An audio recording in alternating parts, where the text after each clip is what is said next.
So Osa Atoe is an artist, teacher, and ceramicist operating Pottery by Osa, producing small batch handmade ceramics. She currently resides in Sarasota, Florida. Osa is previously lived in Portland, Oregon, and New Orleans, where she primarily made shotgun seamstress. Osa is also a punk musician who performed in numerous bands, including VHS, New Bloods, and Firebrand. Osa will be joined today by local artist Madeline Wagner. Madeline is an artist and writer based here in Jacksonville, Florida, and she has a BFA from Clark University and an MFA from the Savannah College of Art and Design. She's a former A&E editor for Folio Weekly, Jacksonville's alt weekly newspaper, and is currently an adjunct professor at Jacksonville University. And additionally, she maintains a critical writing practice, and most importantly, she believes in the power of humor and compassion in equal doses. So Madeline, I will leave the rest to you.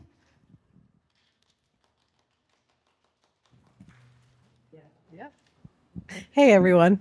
I'm not entirely sure why I was selected to conduct this interview, but I am delighted to do so. It touches on some things that I am personally really interested in, DIY culture, making physical objects, and the idea of doing multiple iterations of something and kind of watching and seeing what happens.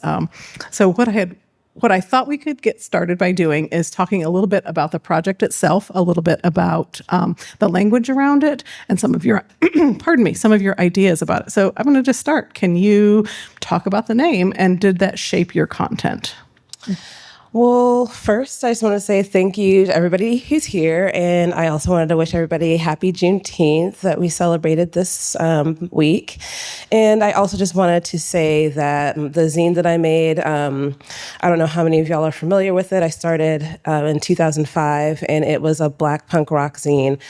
And I just wanted to say, with respect to Juneteenth, that this zine would have never been made. It was kind of made on the backs of so much African-American activism.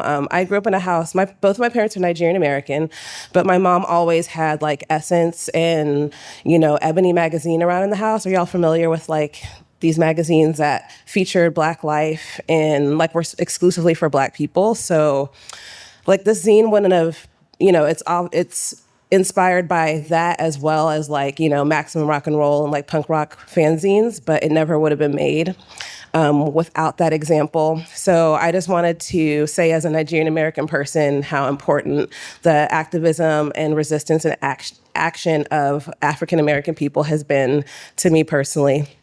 And then the title actually came from my mom.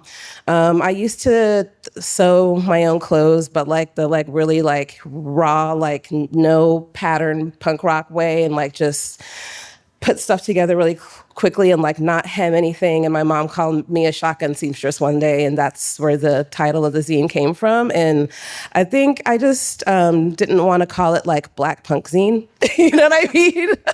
I just wanted to have a title that people could, just freely interpret and just know that it was about that. So That's great. You have a quote that I jotted down, and it was supposed to be the first thing that I was going to say, and then I got nervous. But you said, in relationship to speaking about shotgun, we're constantly tempted to talk about Black experience as capital the Black experience. Making shotgun seamstress has been a way for me to keep myself company as one of few Black punks in the various scenes I've been in, and it's also been a mode of psychic liberation, maybe even decolonization for me.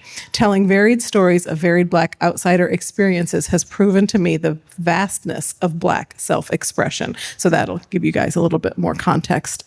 In terms of thinking about who you presented in your work and how you went about doing that, can you speak to some of the individuals that you interviewed and how they were selected? I mean, a lot of these people were my friends. So walking into this Zine Fest today, it's so much more diverse than when I first started making this zine. I grew up in the DC suburbs. And so, DC is a majority Black city, and you think about Bad Brains and all these Black punk bands that were from there. But by the time I was growing up in the late 90s and early 2000s, I was the only Black person at most of the shows that I would go to. And then I moved to Portland, Oregon, and it was just that is a majority white city still till this day. So when I would go to events like this, I would literally be the only, maybe there was two of us out out of like hundreds and hundreds. So like the context that I'm writing this in is so much different from what we have now, I would say, looking from the outside in. But like, I'm sorry, repeat what you were saying. Oh, the Black experience. And right. And then how did you select some of the individuals to highlight? So it was more like the people that I did manage to meet, especially when I moved to the West Coast. Like when I lived in Oakland for a while, I like made more Black punk friends and like would interview them. Cause like this is Zine. So it's not like you feel like the person has to be like well known or anything like that. Like, and some of these people were well known in our scene, you know, but like it wasn't like, oh, this person needs to be like punk famous or anything like that. It was just like the beauty and the point of punk was or is like you're fans of what your friends are doing, right? Like you like show up at your friends' shows just because they're your friends and you love them and you're like supporting them. So that's kind of how I picked. And then from there, it was like people whose records I had. I mean, I ended up interviewing Polystyrene from X-Ray Specs right before she passed away. So people like that who were like kind of punk rock icons. But that was later. Like the first issue was mostly just people who I happened to find like either through my own scene or when I used to go on tour a lot, like meeting up with people that way. You mentioned that you become a fan of your friends. Is that how you got into the punk scene? No. Honestly, I wouldn't know anything about punk if it wasn't for the library.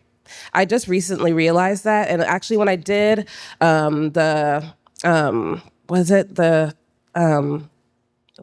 book release event for this book 2-3 years ago, I did it at the DC Public Library because I grew up in the DC area, and you know, just like here they have like a zine zone and all that stuff. But like I grew up in a very straight environment. I don't mean sexuality straight, just like I didn't have any exposure to any like alternative anything.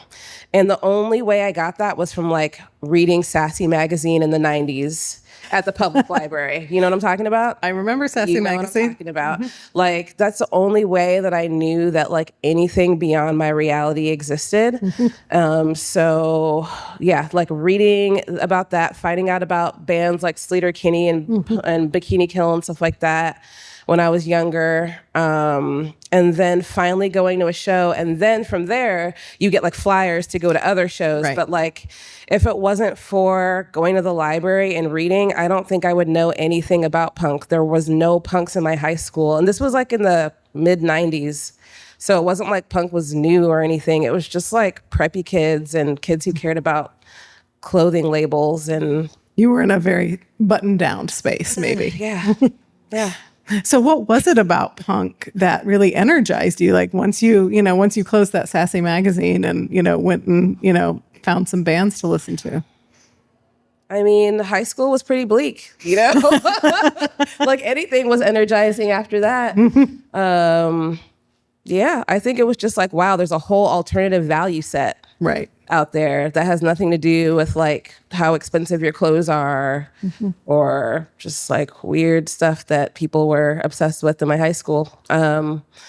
Like I think knowing that people were actually actively talking about race and like racism and sexism, like through the Riot Girl scene, especially in the 90s, like it was a lot of white women, but at least they were like addressing it and saying that it was an important thing to be processing, even though like in practice it wasn't perfect, and like we were all like young people figuring stuff out and things are never going to be perfect. But like I didn't see that happening in my like day-to-day life, so it felt like just a whole other world where like I don't know, I felt very idealistic at the time. Like I could like go into the punk scene and like maybe find like a utopia where like people were actively always resisting like racism and sexism and homophobia and transphobia and all these things. And of course it's not exactly like that, but like the idea that, there was like communities like actively like discussing and like just like resisting the status quo was energizing to me.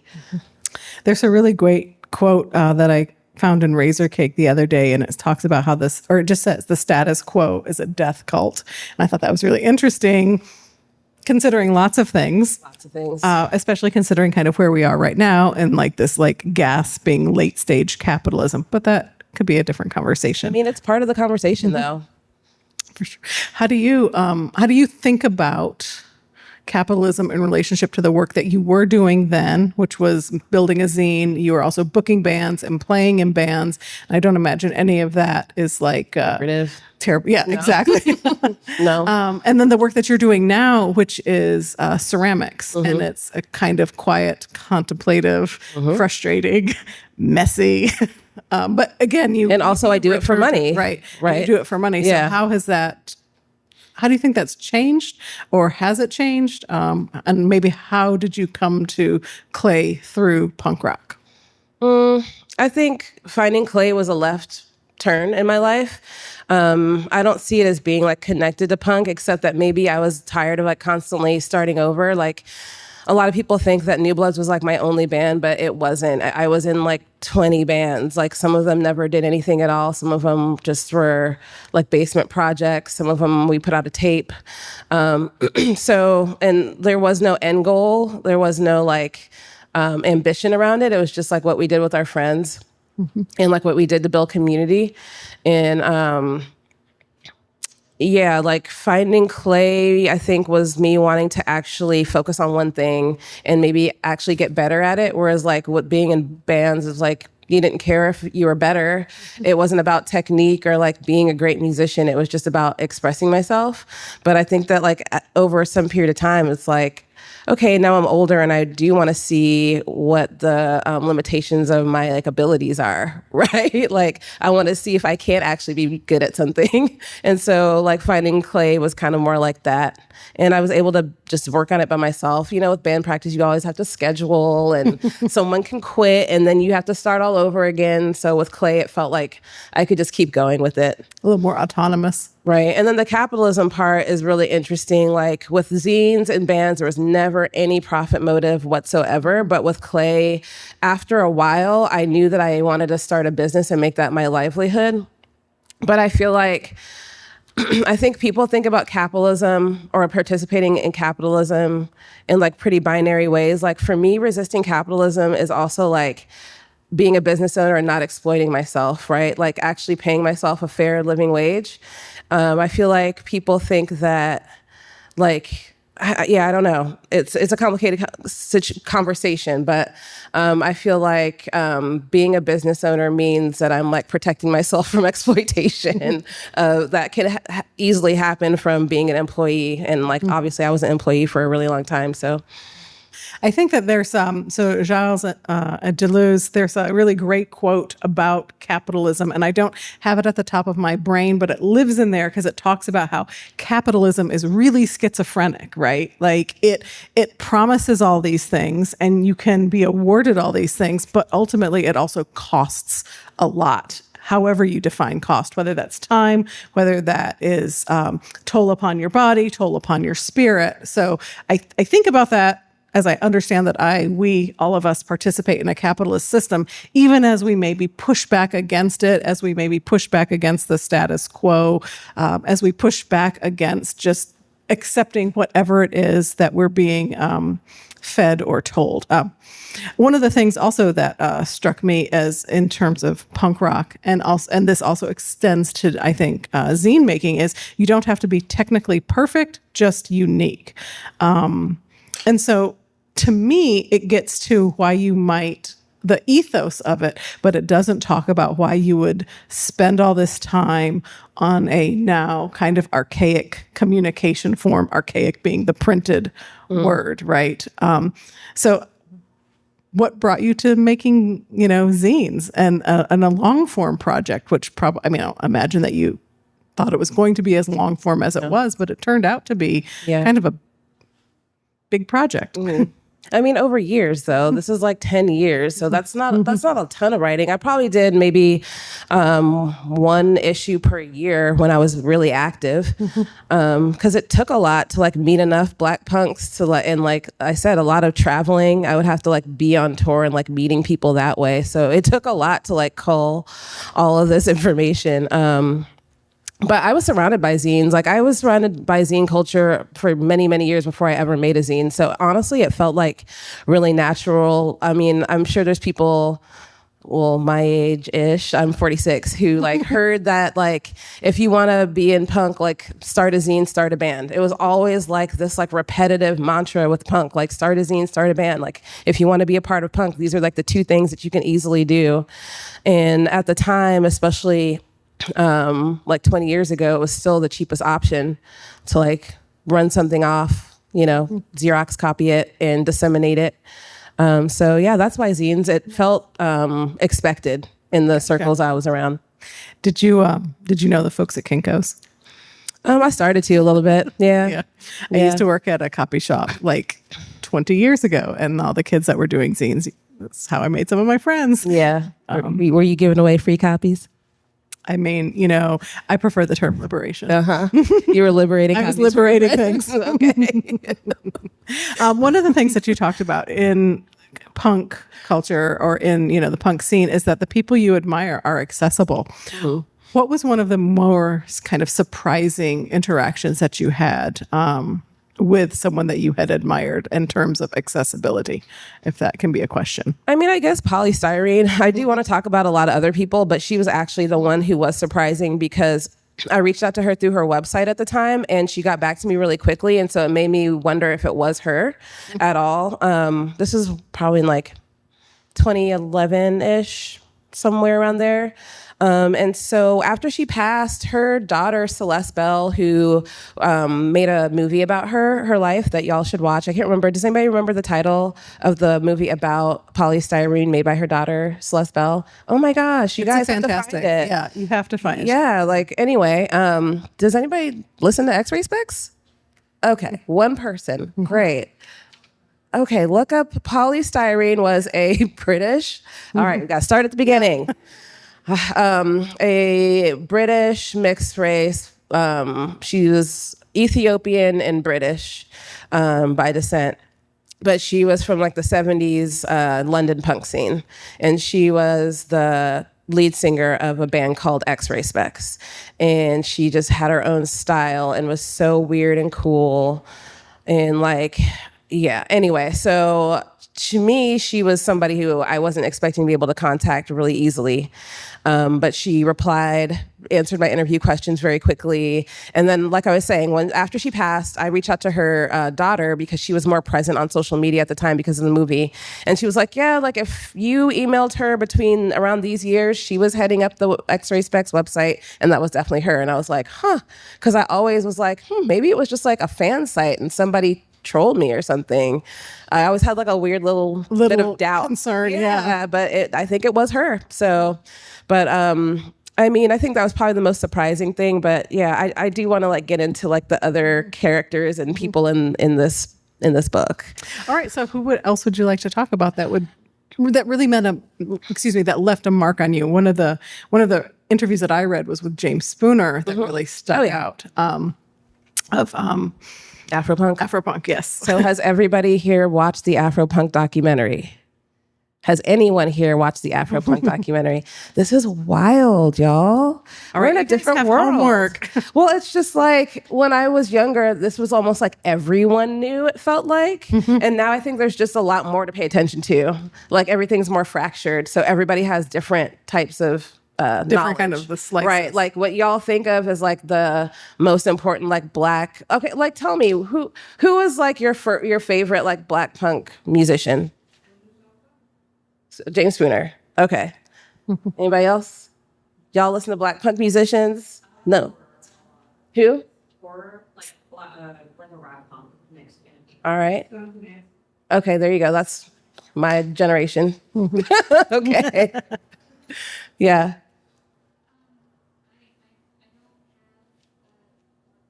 But I did look up the name of the documentary. It's called I Am a Cliche. Yeah. I Am a Cliche was the name of one of her songs. So if y'all could just do me a favor and listen to that album, that would make me really happy. Yeah. So what were we talking about? I'm sorry. People. People. Yep. Okay. So let's talk about James Spooner. So James Spooner made a documentary called Afropunk. Have y'all at least heard about the Afropunk Festival? Okay. Okay. The reason it's called Afropunk is because of this documentary. That's where the name of the festival comes from. It's not related to the documentary. James Spooner does not book the festival. It actually became its own commercial beast. But James Spooner in, I want to say what, like 99, 2000, 2001, somewhere around there,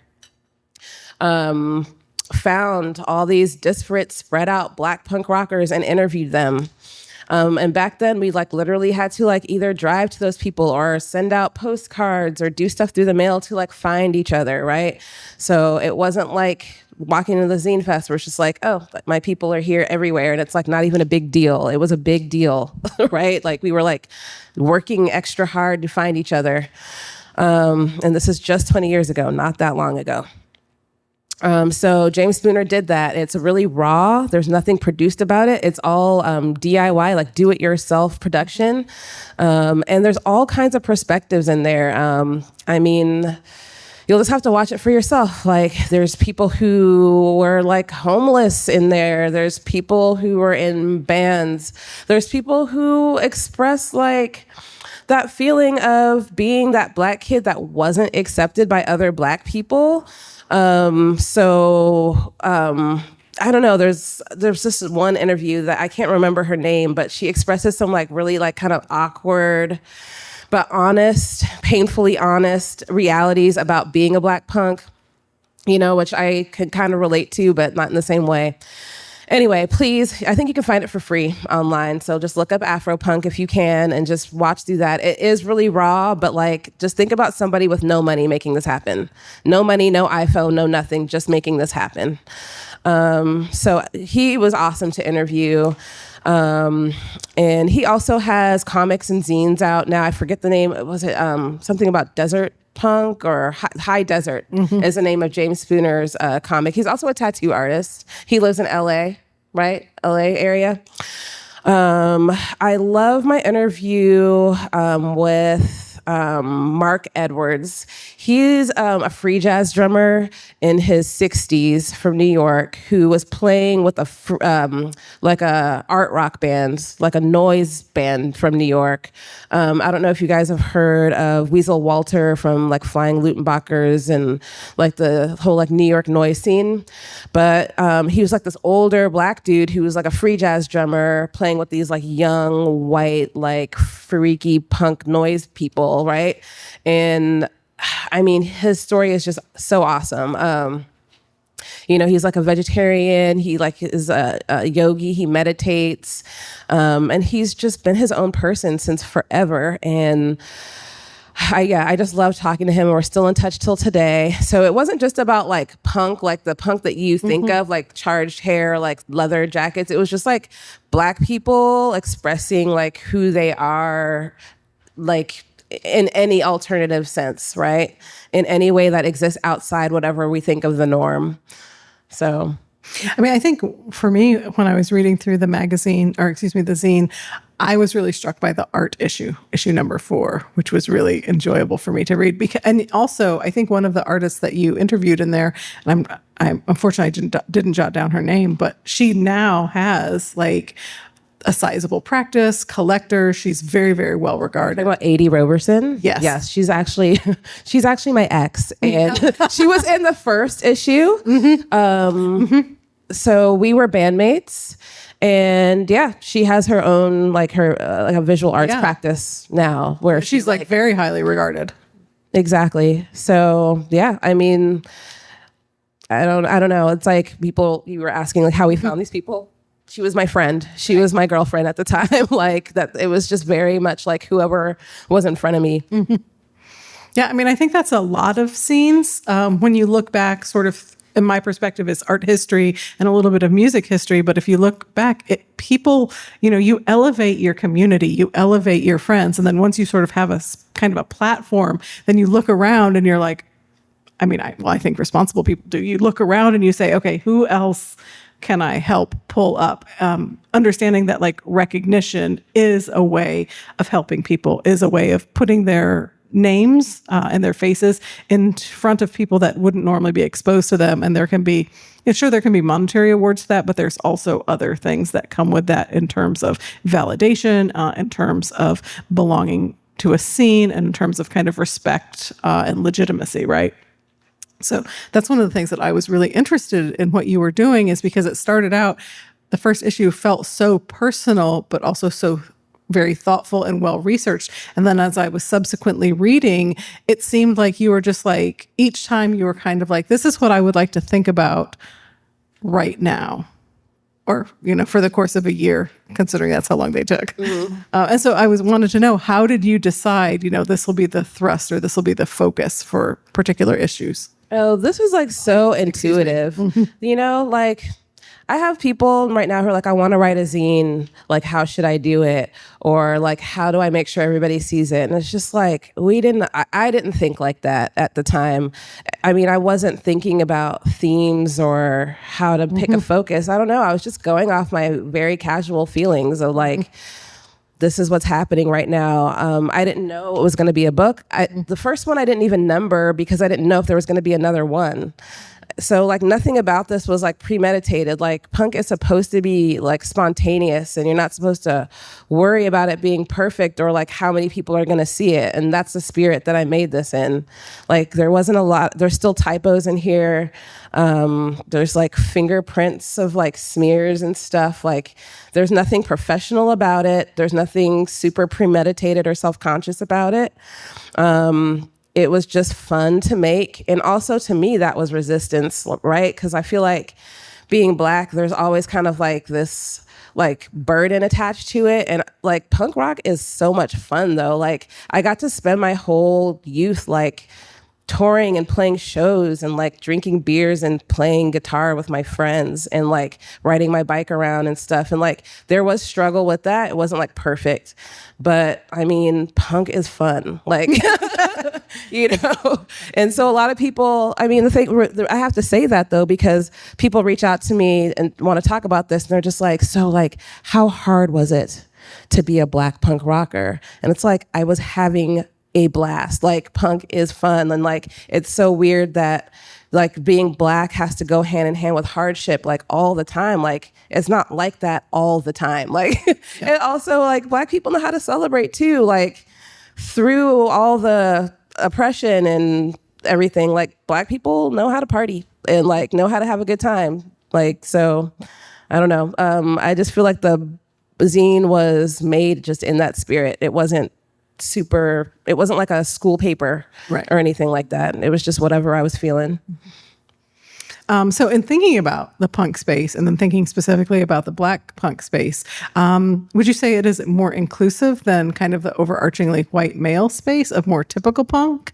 And I think I'm thinking specifically of like DC punk, because I remember that as being like kind of violent and a little bit unsafe if you didn't like know the right people, if you weren't like a cool enough kid. So I was just kind of curious about that.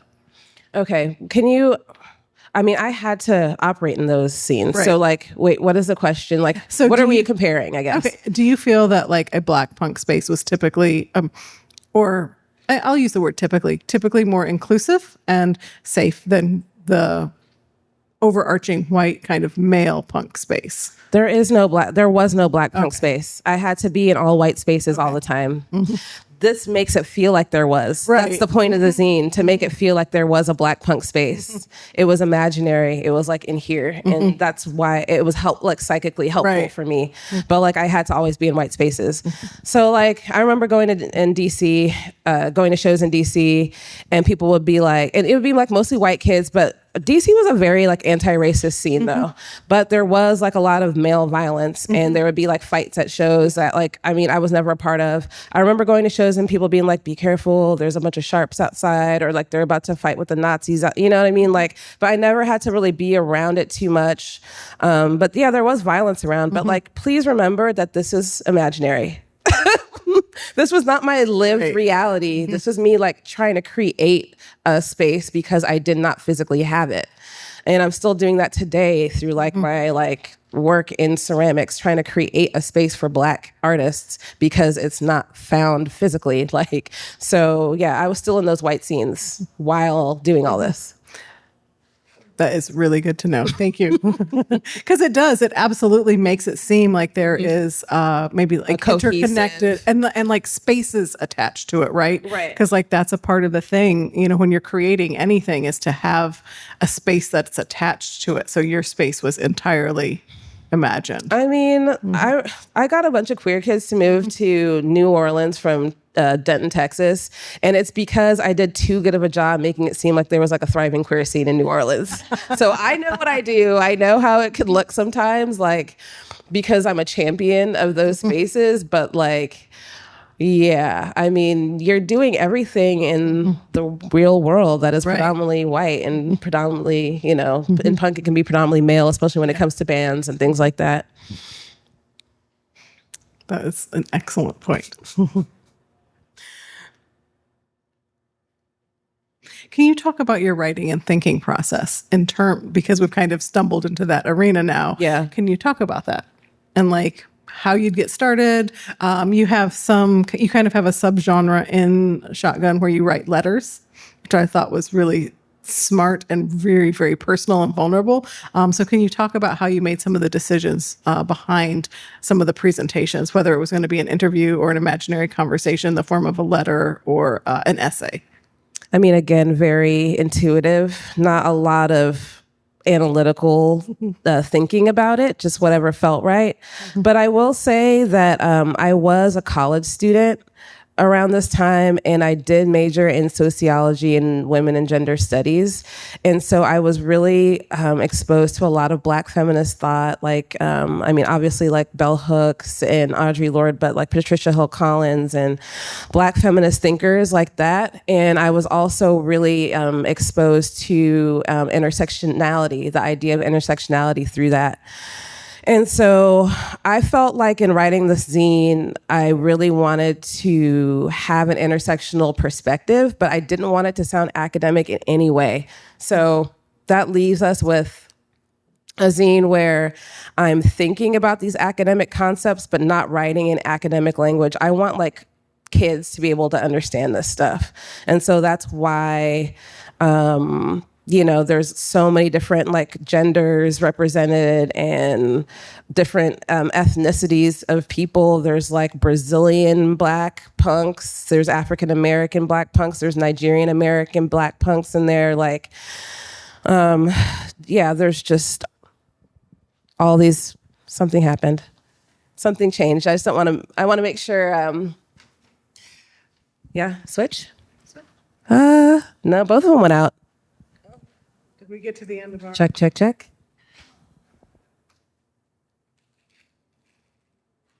Sorry, guys. Technical problems. Give me 1 second, guys. I'm so sorry. I'm gonna take This is like all of a sudden. Check. Okay.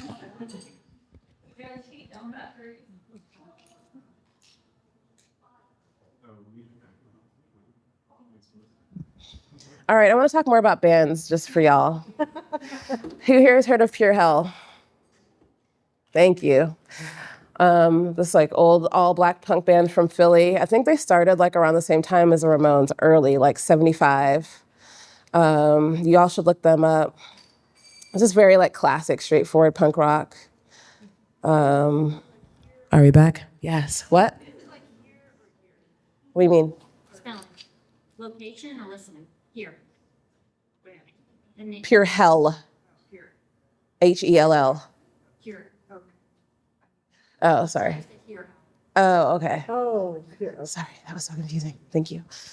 Okay, so where were we?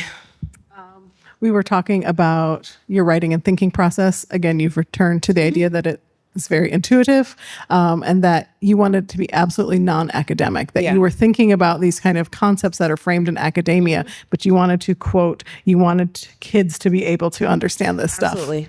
Check. Okay, yeah, absolutely. Is there anything else you wanted me to say on that topic? No, I mean, It's up to you. All right. And then I was thinking about this as I was reading the zine and as I was thinking about your entire creative process. Do you feel like there's like a tether or a line between the DIY-ness of punk and zines and the ceramics work that you are currently working on?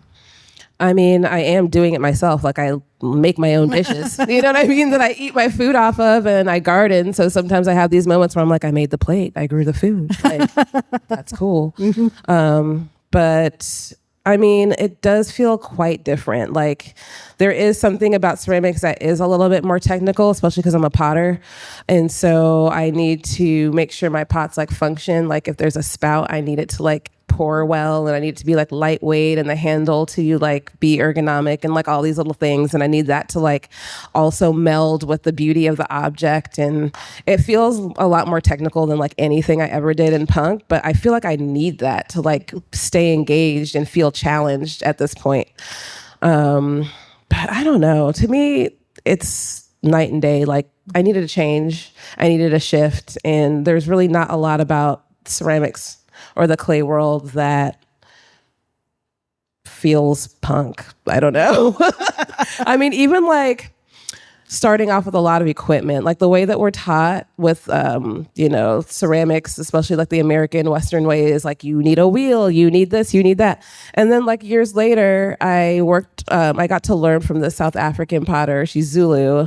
And she's like, my studio is anywhere. Like she can like sit on the floor anywhere and like digs all her clay, from like the base of a mountain where she's from. Like it's supposed to be free, you guys. Like working with clay is supposed to be free. You're supposed to be able to dig the clay, fire it with wood.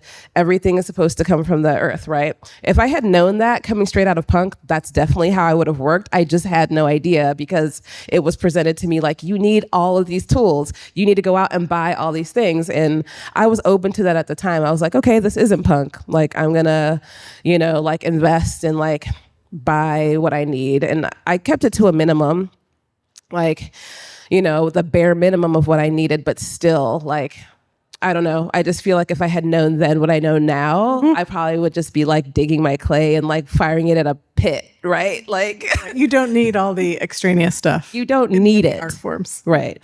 So in your Dear Miss Davis piece, you wrote, for us, meaning Black, queer, non-binary folk, that the same identities that can be a source of struggle can also be a source of pride. So thinking about books and media, what are you interested in / looking at these days? Oh my gosh.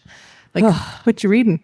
Well, actually, I can't remember the exact title of it, but it's a book by, it's an autobiography of a two-spirit individual from Canada. And they're just explaining, their entire life story and like how they grew up two-spirit in, I think, in Ontario as a Cree elder.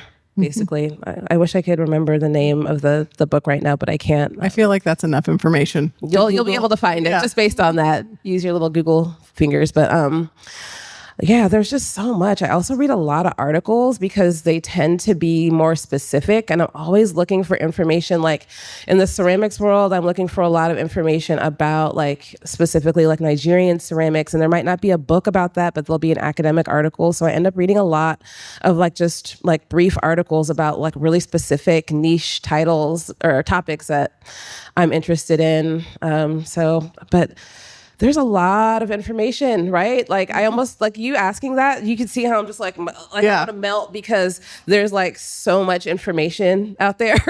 I don't know if y'all feel like there's just like more information than you can like possibly ever digest. And it makes you feel like you have to like rush through things because there's just so much information, So I think the last question I was going to ask is, I read that you define punk as being your authentic self. So what is shaping meaning in your life right now? Oh my God. I think that meaning is shaped by my relationship to other people.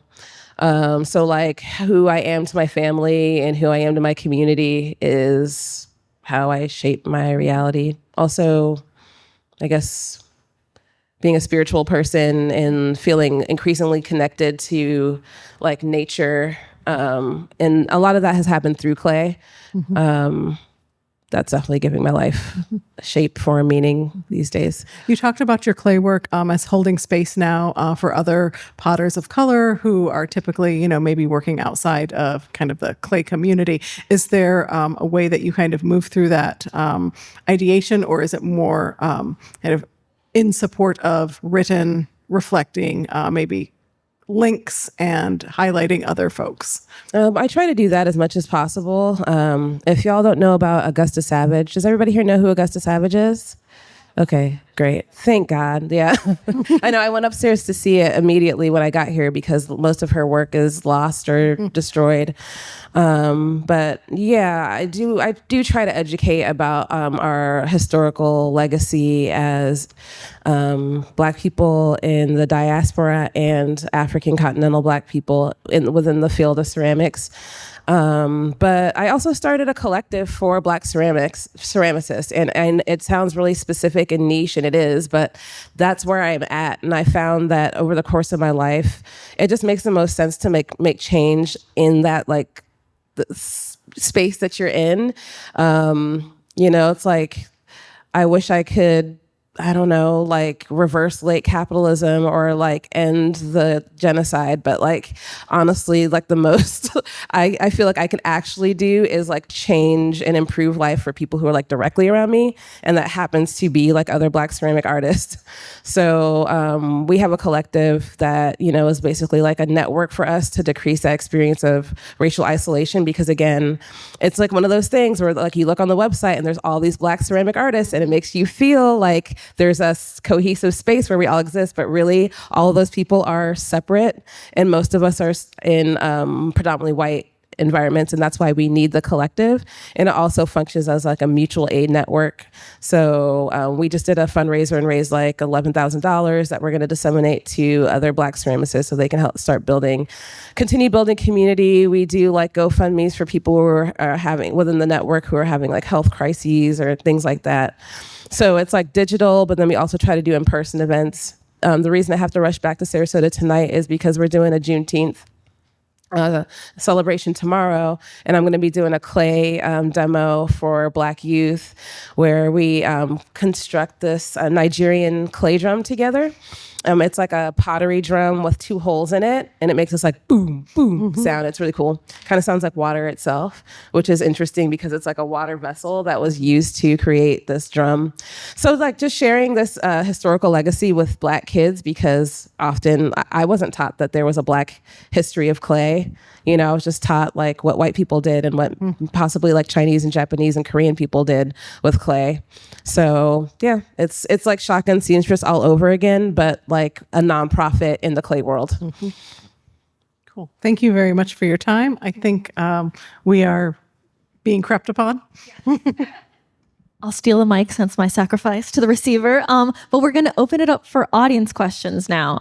So thank you guys for a great conversation thus far. If you have a question, please do write it down on the little note card on your clipboard, and a volunteer will collect them. I did have someone who was very excited and got their question to me first, so I will hand this to you to start off. Oh, this is an excellent question. What parts of making your zine brought you the most joy? Definitely not transcribing. So that's a thing that, we don't have to do quite as much anymore. But I used to like record people on the cassette tape and then like type it all out, so not that part, but probably layout. Just because that's when it's all coming together. I always made my cover first because it felt real right away, like this is going to happen. And yeah, I think just like interspersing text and images was just like the most fun part. And I did everything by hand. It was all cut and paste. So yeah. Was the cut and paste a solution to a problem or an aesthetic choice, or both? I just didn't like... It's not like Photoshop wasn't around in 2005. I just didn't find it intuitive, and I didn't want to fight with the computer program when I was trying to make stuff or like run into a glitch. I just wanted to flow, And so for me, that was the flow. But then also there is an aesthetic. Like all the old punk scenes are cut and pasted, and like, like letters cut out of magazines and stuff like that. So I think it was a little bit of both. So there's some really excellent questions in here. Okay, let's go. I'm gonna let it rip. Okay, so first of all, what are some other bands you recommend besides Pure Hell? Parentheses, love them, and this is one of 2 requests for more punk bands. So. Okay, so actually one of my favorite DC bands is Void. There's only one black member in it. His name is Bubba Dupree, but I just really love their earlier records. I think their first 7-inch on Discord is just like, it's 80s hardcore, but it's like really like sloppy and chaotic, and I just really like their records. So check out Void. And oh my gosh, mind going blank because there's too many. I really love Rachel Aggs. Rachel Aggs is a British, actually her mom is African American and her dad's British, and she was born and raised in England. And they are just one of my favorite musicians ever. They started off in a band called Trash Kit, and that band was actually named after one of my articles in Shotgun Seamstress. I wrote an article about go-go music and growing up in DC and watching bucket drummers play. And from that, they got the idea of like the band name Trash Kit. And so I feel very bonded to them. And I feel like, they're maybe like 10 years younger. So it almost feels like passing a torch in some weird way. But my favorite thing about all of their bands, so Trash Kit, I'm trying to remember all the band names. Sacred Paw is one of them, and then Shopping is another one. Shopping is like really dancey post-punk with like really minimal guitar lines. That one's really good. They've been in a lot of different bands, but my favorite thing about it is also drawing from like West African guitar styles. So some of their bands include this like really intricate, like almost like high life guitar sound, but in the like realm of post-punk, like bringing that into post-punk. I could keep going, but we have a lot of questions. Okay. So I think that also tacitly answers the question, do you still listen to punk music? But there's a second part of that. Do you express yourself in punk clothing still? I actually never, yes, I do listen to punk music. I listen to all kinds of music. With punk clothing, I always kind of felt like, okay, so remember how I was talking about high school and how clothes were super important? When I got into punk, I extrapolated. I was like, okay, like this looks really cool, but like, am I really myself if I put on a studded belt and chucks just like everybody else? Am I really, really, truly being myself? Right? So like, I never like tried to look punk. If that makes any sense. For me, it was more like I thrifted all my clothes. I still thrift a lot. Just like more of the anti-consumerism was more my concern than like trying to look a certain way. I actually used to shave my head because I didn't feel like dealing with hair or considering the male gaze or paying to get my hair done. Like to me, that was punk, but it wasn't like I had a punk hairstyle. But I mean, that's just the way that I was doing it for myself. I've always just been very much my own person. So here's a question about writing. Do you have any tips for dealing with writer's block or when you're feeling a lack of inspiration to create? How do you get around yourself? I hate to say it, but I never have problems figuring out what to make next. Like not in clay. Like I have too many ideas and I can't even get to them all. Do you find that ideas beget ideas? Like you do one thing and then you're kind of, now you've got an avalanche kind of starting. Or just like any amount of inspiration. It's just like, even just thinking about Augusta Savage, it's like, I could think of like a bunch of things that I could do around that. Just, I don't know. That's how my brain works. So maybe what I'm hearing is go hang out at the Cummer. Go wander through a creative space. Next question. How would you go about finding community in an individualistic and loneliness epidemic? So how do you find community now how would you imagine you might find community now might be a better question. I mean, I do it by offering things, whatever that is. And everybody has this thing of like, it's not enough, but just stop thinking about that and offer whatever it is you have. So there's a zine on that table that I made. It's called Answers of the Rainbow. It's about multiple genders in pre-colonial societies. And I made that as soon as I felt like shit was getting weird with the Trump administration. Just as soon as, I don't know, I was like, what could I offer as like a tangible support? I make zines with kids at the LGBTQ Youth Center in Sarasota. I am constantly offering clay to like youth, and just whatever you have, just get out there and offer it. Whether it's your time, I like serve food, in parks, like offer something, just whatever it is, just your time.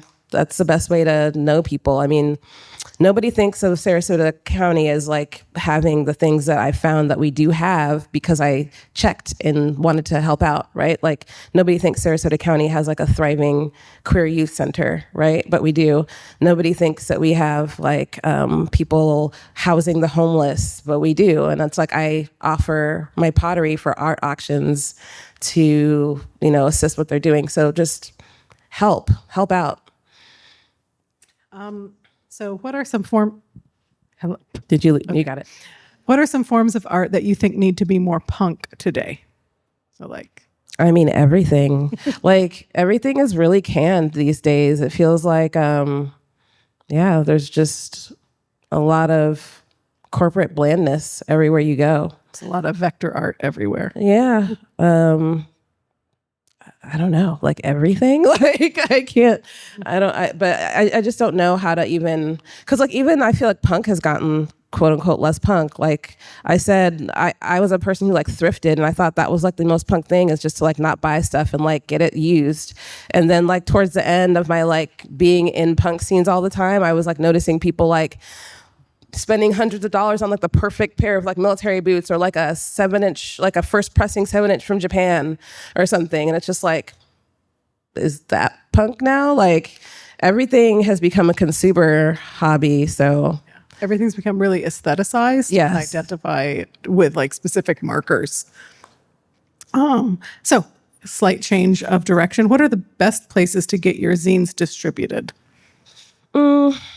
I use Brown Recluse Zine distro, but that's, again, like some old homies. Like I've been knowing them for, I don't know, many, many years now.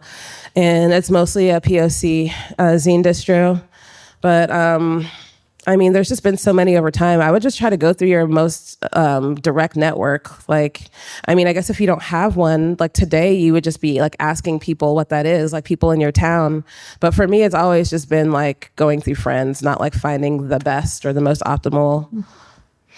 Well, and in Jacksonville, you might reach out to some of the other like media entities. I know that they're small, but that's a way of starting to talk to people that are already in a particular arena. So you could like reach out to WJCT, you could reach out to Folio Weekly. And like once you start having conversations with people, people are more likely to help the person sitting in front of them having a conversation showing up than they are to answer an email. Or that's what I found. Like I think so. You know. Student shows up to my office, wants help, wants feedback. That's the student that I go out of my way for, as opposed to the student that like emails me 2 years later and it's like, do you remember me? Can you write me a letter of recommendation?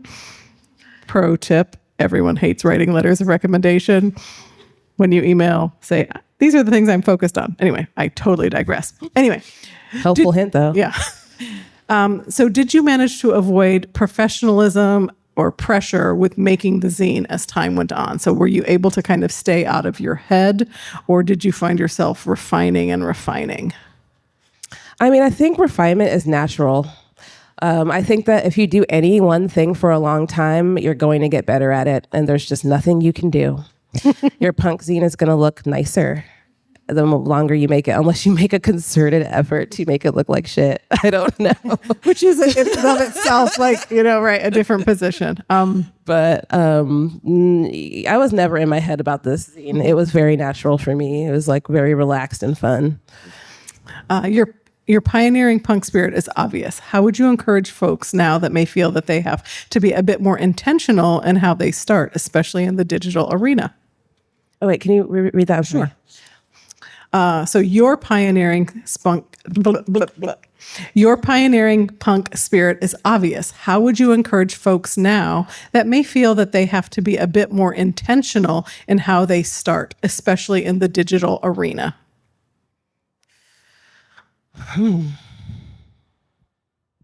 These are just things I didn't have to think about. I'm sorry that it's like this big of a deal. Like, this is just what everybody did. Like, a lot of people wrote zines. Like, almost everybody wrote zines and had bands that I knew when I was younger, and it wasn't a big deal. Sometimes we just made 10. I tended to distro mine a lot because I wanted it to reach Black punks, and I knew that I had to make a lot of them for them to reach a few Black punks, you know? But I don't know what to tell you if you're not already surrounded by that. Like, if it feels like everything is already like professionalized and digitized and that the stakes are high somehow, like, I don't know what to say because that wasn't my experience. Like, it was supposed to be this like kind of messy, right, spontaneous thing, you know? If I can jump in, I would say I think that there are spaces where you can be messy and imperfect, and you can also do so online. Look at what's available online if you choose to be a part of that community. So, like, let's assume for the sake of this discourse you do. So what online spaces feel safe, accessible, and smart for you to use? And then maybe you do something as simple as creating something on paper, take a picture of it, make sure it's well lighted, and then you start uploading these things with like 1 or 2 lines of commentary as dictated by the limitations of the algorithm, right? So like, make it work for you. Deliberately not care that like maybe for the first year or two, maybe you only get 3 or 4 likes, right? So like, you're doing this for yourself, and then now you have a project that you can talk about. So again, back to that idea of community, back to that idea of connections. Hey, check out this weird thing that I'm doing where I'm just shouting into the void, right? And people, I mean, I think, and then physically show up to places. That's what I tell people. Yeah. Like, put your body in the place where it needs to be. You know, we see this in activism and protest work, but also do it in celebration and enjoy, right? Like, show up to the openings, show up to the parties, show up to the, shows. So. Thank you. And rant. Okay, so how important have online communities been for uniting artists to help create shared space, and what limitations are there in online communities? So, I mean, the biggest limitation is that it's online and not in real life. And so with the Clay Collective, it's like constantly trying to encourage in-person activities. And for me, being basically the only Black potter in my region, that's why I decided to... it is a harsh toke. I see you back there. I decided to reach out to kids. I was like, I can latch on to community organizations that already have an audience of Black youth and say, hey, I want to offer clay to your constituents. So, and then, there's other Black artists and creatives, just not in my medium, so like, whatever, like, that still works for me. I love knowing other like Black painters. And there's actually a painter I met at last year's Juneteenth celebration. She's Jamaican. She lives in Sarasota. She's got this little cute kid who loves clay. And I ended up, bringing him into my studio and giving him like clay lessons, and we still do that to this day, less frequently. But like, he's like my little clay friend, and he makes these like weird little things in my studio, and it's so cute. Like, so yeah. Okay. So last question. Do we have time for it? Okay. So although you deliberately avoided academic jargon in your work for the sake of accessibility, how did being an academic influence your broader view of punk, if at all? I was never an academic. I just went to college.